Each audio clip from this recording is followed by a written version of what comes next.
देखिए, जिस तरह से अब हिमाचल में सियासी समीकरण बन रखे गए, निर्दलियों की तरफ से अपने पद से इस्तीफा दिया गया है, विधानसभा से इस्तीफा दिया गया है, इसको लेकर सीएम सुक्खू की तरफ से बड़ा एक बयान दिया गया।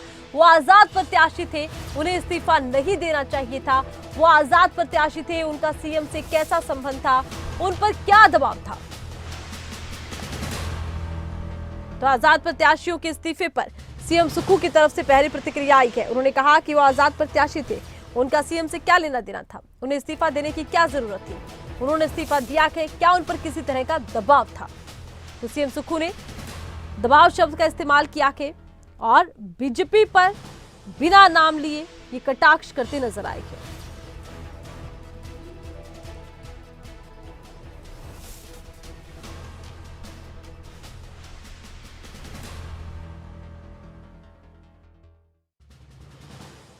देखिए, वो तो आजाद प्रत्याशी थे, मुख्यमंत्री से किस प्रकार का संबंध था? वो तो कांग्रेस पार्टी के टिकट पर चुनाव नहीं लड़ना चाहते होंगे। जब आजाद प्रत्याशी थे तो उनको रिजाइन नहीं करना चाहिए था और उनको जनता की भावनाओं के अनुसार कार्य करना चाहिए था। अब क्यों आजाद प्रत्याशी क्यों रिजाइन कर रहा है, ये गहराई से छानबीन करने की जरूरत है आप लोगों को भी, कि क्या कहीं नोटों के दम पर तो नहीं उन्होंने अपने ईमान को गिरवी रख दिया था और दबाव इतना था कि उनको इस्तीफा देना पड़े। वो तो ना कांग्रेस के थे ना भारतीय जनता पार्टी के थे, उन पर किस प्रकार का दबाव था? क्या किस प्रकार से वो आगे इस प्रकार के बात रिजाइन कर ले और आप ही हेलीकॉप्टर में रहे हैं और आप ही सीआरपीएफ के सिक्योरिटी में आ रहे हैं और जा भी हेलीकॉप्टर में रहे हैं।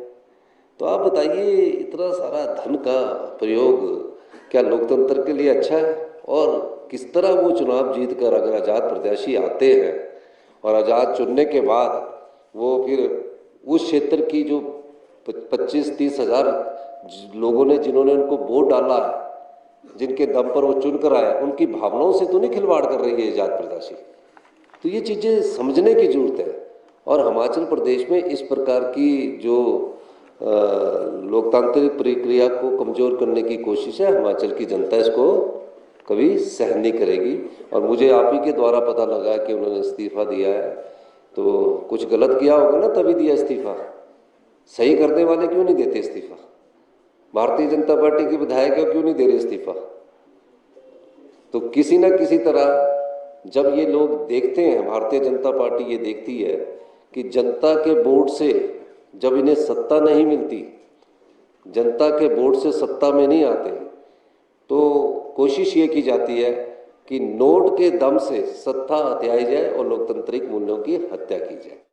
चलिए एक बार फिर से रुक करते हैं खबरें अभी तक के शिमला ब्यूरो प्रदीप ठाकुर का। प्रदीप, देखिए, हिमाचल में इस वक्त सियासत एक बार फिर अपने चरम पर है। सीएम सुक्खू ने जिस तरह से बीजेपी को निशाने पर लिया है निर्दलीय विधायकों के इस्तीफे को लेकर, क्या लगता है वार पलटवार का ये दौर? और इस बीच लगातार बीजेपी का तो ये कहना है कि सीएम अपनी जवाबदेही से बच रखे हैं, बीजेपी पर दोष मढ़ने का प्रयास है।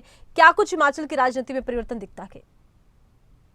बिल्कुल, देखिए, मुख्यमंत्री पहले भी अपने जो बागी विधायक है उनको लेकर बयान देते आए हैं और उनको नागों की से जुड़ी संज्ञा भी उनको दी और ये भी कहते रहे कि वो उन्होंने अपना ईमान बेच दिया था। तो आज निर्दलीय विधायकों ने इस्तीफा दिया, उनको भी मुख्यमंत्री ने घेरा। हालांकि उस वक्त जब इन्होंने इस्तीफा दिया निर्दलीय विधायकों ने, उन्होंने सरकार पर आरोप लगाया कि काम ठीक से नहीं हो रहा था।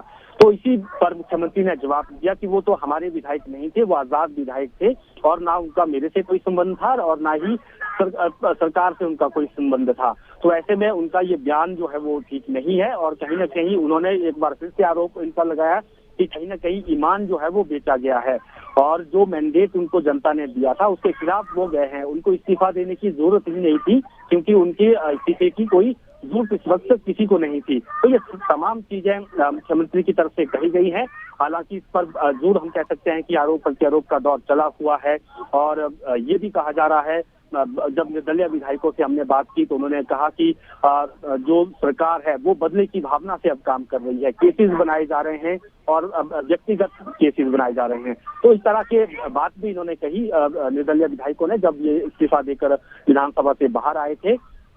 तो ऐसे में कह सकते हैं कि अब इसको लेकर जो आरोप प्रत्यारोप है वो तो चलेगा ही, क्योंकि अब तय है कि उपचुनाव होने हैं और लोकसभा चुनाव भी साथ में हैं, तो ये सारी चीजें अब मिल गई हैं। और इस दौरान जब खुले मंच पर जब रैलियों में बड़े नेता बोलेंगे, उस दौरान भी इस तरह की बातें सामने आएगी।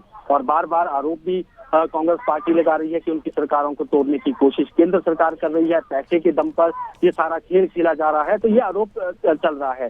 लेकिन दूसरी तरफ अगर बीजेपी की बात करें, नेता प्रतिपक्ष ने भी आज कहा कि वो अपने लोगों को संभाल नहीं पाए, उनके प्रति जो विधायकों में नाराजगी थी, पार्टी के भीतर नाराजगी थी। कांग्रेस पार्टी की प्रदेशाध्यक्ष ने खुलकर जो है बाकायदा प्रेस कॉन्फ्रेंस करके और मीडिया को ओपनली बाइट देकर उन्होंने ये बात कही थी कि सरकार में ठीक नहीं चल रहा था, कार्यकर्ता नाराज हैं और लोगों के काम नहीं हुए तो किस मुंह से हम वोट मांगने जाएंगे। ये सारी बातें कांग्रेस प्रेसिडेंट ने कही। इस तरह की बात नेता प्रतिपक्ष की तरफ से कही गई है। तो कहीं ना कहीं अब हम कह सकते हैं कि ये आरोप प्रत्यारोप अब लंबा चलेगा, लेकिन इसका नतीजा क्या निकलता है, किसको इस पूरे एपिसोड का फायदा मिलेगा, ये अब देखने वाली बात होगी।